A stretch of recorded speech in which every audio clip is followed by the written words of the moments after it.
৩০৫ খ্রিস্টপূর্বাব্দে চন্দ্রগুপ্ত মৌর্যের সাথে ভারতের উত্তর-পশ্চিম অঞ্চলটি নিয়ে গ্রিকদের বিবাদ শুরু হয়।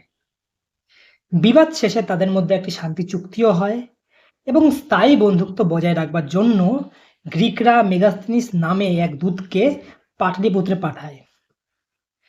মেগাস্তিনিসের ভ্রমণ বিবরণ আমরা ইন্ডিকা নামে একটি গ্রন্থে পাই, যেখানে তিনি ভারতের সমাজকে কোন ৭খানা ভাগে ভাগ করেছেন, কোন গ্রিক দেবতাকে তিনি শিবের সাথে তুলনা করেছেন, এমন কোন প্রাণী তিনি দেখেছেন যে মাটি থেকে সোনা বের করে আনে, সেসব বিষয় জানবো আজ আমাদের এই ভিডিওতে। অনুমান করা হয় যে মেগাস্তিনিস হেলেনীয় সাম্রাজ্যের পার্সিয়া বা ইরান থেকে তার যাত্রা শুরু করেছিল। এরপর তিনি হিন্দুকুশ পর্বতমালা পার হয়ে আফগানিস্তানের আরাকাসীয় অঞ্চলটি দিয়ে শেষমেশ ভারতে প্রবেশ করেন। ভারতে তার প্রথম শহর হচ্ছে তক্ষশিলা, যেটা ছিল সেই সময়ের মৌর্য সাম্রাজ্যের অন্যতম শিক্ষা আর প্রশাসনিক প্রাণকেন্দ্র।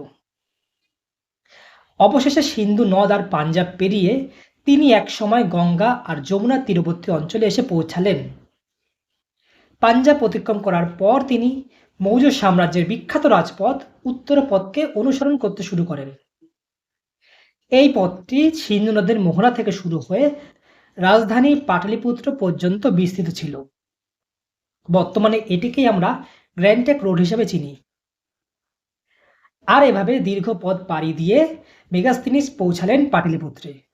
এখানেই তিনি বেশ কিছু বছর দূত হিসাবে কাটান। সেই সময় পাটলিপুত্র ছিল এক বিশাল আর শক্তিশালী সাম্রাজ্যের কেন্দ্রস্থল। গঙ্গা আর সোন নদীর মোহনায় অবস্থিত এই অঞ্চলটি লম্বায় ছিল ১৫ কিলোমিটার আর চওড়ায় ছিল ৩ কিলোমিটার বিস্তৃত। শহরের চারপাশ ঘিরে ছিল ৬০০ ফুট প্রশস্ত এবং ৩০ হাত গভীর একটি বিশাল পরিখা, যা একই সাথে জল নিষ্কাশন এবং প্রতিরক্ষার কাজটা করত। তাছাড়া পুরো শহরটা চারদিকে ছিল একটি কাঠের তৈরি বিশাল প্রাচীর, যে প্রাচীরে ৫৭০খানা টাওয়ার এবং ৬৪খানা প্রবেশদ্বার ছিল। শত্রুর আক্রমণ ঠেকানোর জন্য প্রাচীরের গায়ে তীর ছোড়ার জন্য ছোট ছোট ছিদ্রও ছিল। এইভাবে পাটলিপুত্র শহর একটা বড় দুর্গে পরিণত হয়। চন্দ্রগুপ্ত মৌর্যের রাজপ্রাসাদ দেখে মেগাস্তিনিস বেশ অবাক হয়ে যান।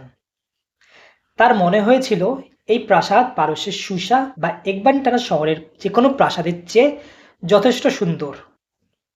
প্রাসাদটি মূলত কাঠ দিয়ে তৈরি হলেও তাতে সোনা আর রূপার কাজ করা কারুকার্যময় বিভিন্ন স্তম্ভ ছিল, যা রাজপ্রাসাদটির সৌন্দর্য আরও বৃদ্ধি করেছে।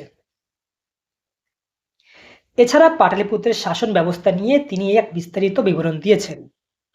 তার দেওয়া তথ্য মতে পুরো শহর চালানোর জন্য ৩০ জনের একটি কাউন্সিল ছিল।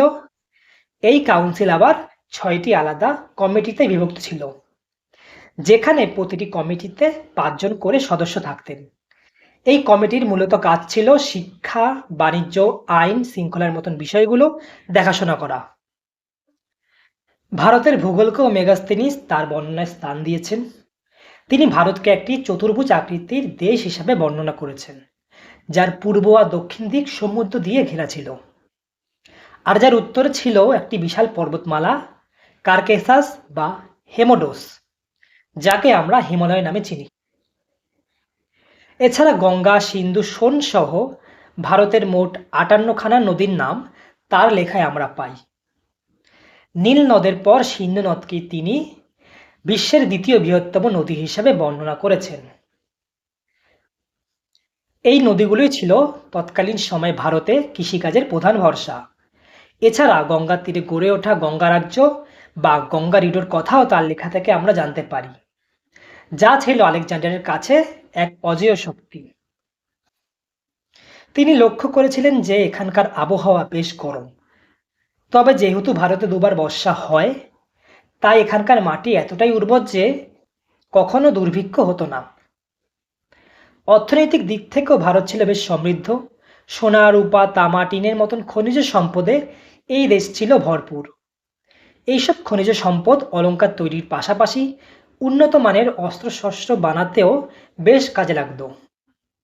এখানকার পশু পাখি ও গাছপালা নিয়ে তিনি বেশ মজার তথ্য দিয়েছেন। তার মতে ভারতের হাতিগুলো আফ্রিকার হাতির থেকেও বড় আর শক্তিশালী। এমনকি এই হাতিগুলো ২০০ বছরেরও বেশি সময় বাঁচতে পারে। এইসব হাতিদের যুদ্ধের জন্য আবার বিশেষ প্রশিক্ষণ দেওয়ার কথাও তার লেখায় আমরা পাই।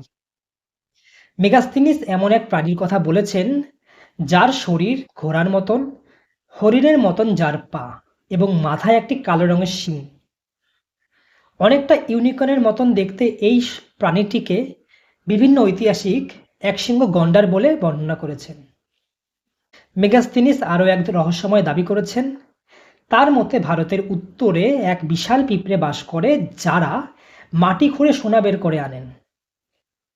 বিভিন্ন ঐতিহাসিকদের মতে এটা কোনো পিঁপড়ে না, বরং মারমোট নামে এক ইঁদুর জাতীয় প্রাণী, যা উত্তর ভারতের পার্বত্য অঞ্চলে পাওয়া যায়।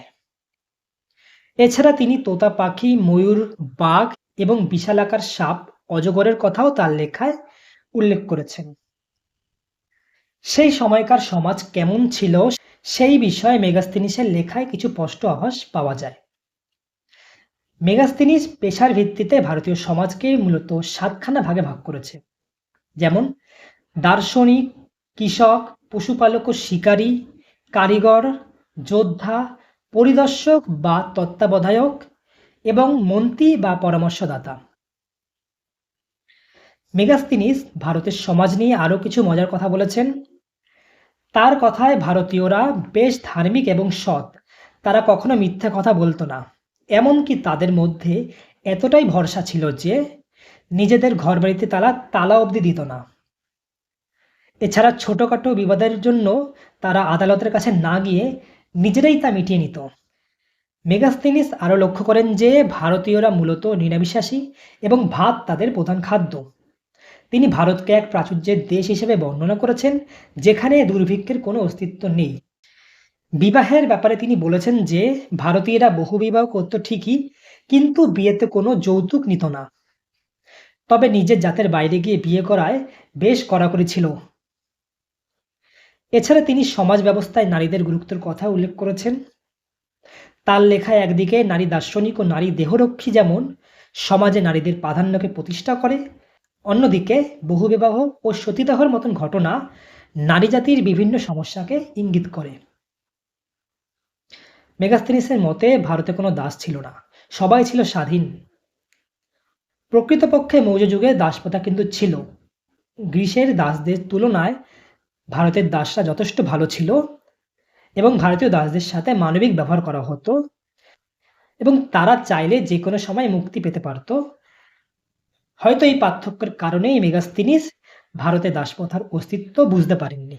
মেগাস্থিনিস তার ইন্ডিকা গ্রন্থে ভারতীয় দেবতা শিবকে গ্রিক দেবতা ডায়োনিসাসের সাথে তুলনা করেছেন। মেগাস্থিনিস লক্ষ্য করেছিলেন যে ডায়োনিসাসের মতন শিবের উপাসকরাও পাহাড়ি অঞ্চলে বাস করেন এবং উৎসব অনুষ্ঠানে বাদ্যযন্ত্র ও নাচের ব্যবহার করেন। মেগাস্থিনিস যখন সুরসেন বা মথুরা অঞ্চলে যান তখন তিনি মানুষের মুখে শ্রীকৃষ্ণের বীরগাথা শোনেন। তখন তার মনে হয় যে শ্রীকৃষ্ণ গ্রিক পুরাণের মহাবীর হারকিউলিসের মতন।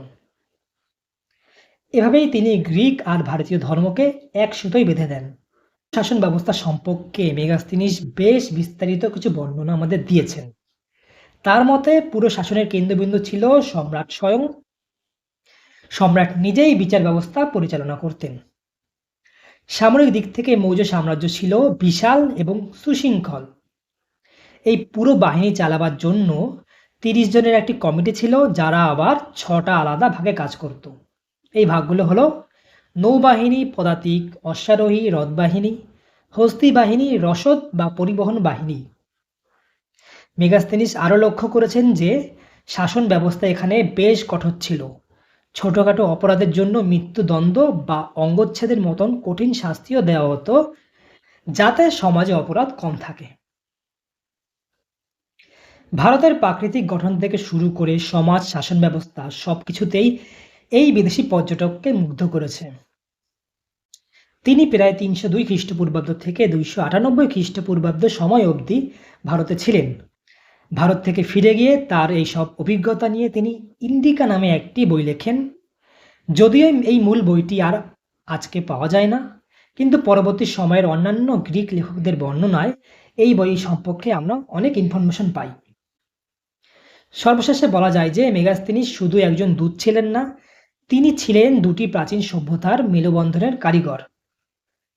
গ্রিক ও ভারতীয়দের মধ্যে সংস্কৃতি আর চিন্তাভাবনার যে আদান প্রদান শুরু হয়েছিল, তার মূলে ছিলেন মেগাস্তিনিস স্বয়ং।